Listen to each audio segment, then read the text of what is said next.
أفحسب الذين كفروا أن يتخذوا عبادي من دوني أولياء إنا أعتدنا جهنم للكافرين نزلا قل هل ننبئكم بالأخسرين أعمالا الذين ضل سعيهم في الحياة الدنيا وهم يحسبون أنهم يحسنون صنعا أولئك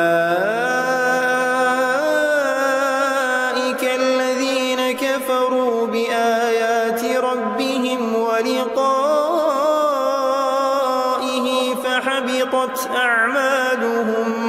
فحبطت أعمالهم فلا نقيم لهم يوم القيامة وزنا ذلك جزاؤهم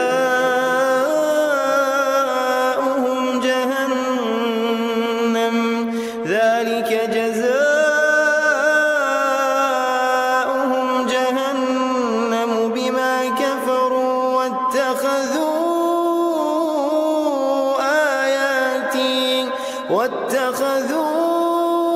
واتخذوا آياتي ورسلي هزوا إن الذين آمنوا وعملوا الصالحات كانت لهم جنات الفردوس نزلا خالدين فيها لا يبغون عنها حولا قل لو كان البحر مدادا لكلمات ربي لنفد البحر قبل أن تنفد كلمات ربي ولو جئنا بمثله مددا قل إنما أنا بشر مثلكم يوحى إلي أنما إلهكم إله واحد فمن كان يرجو لقاء ربه فليعمل عملا صالحا ولا يشرك بعبادة ربه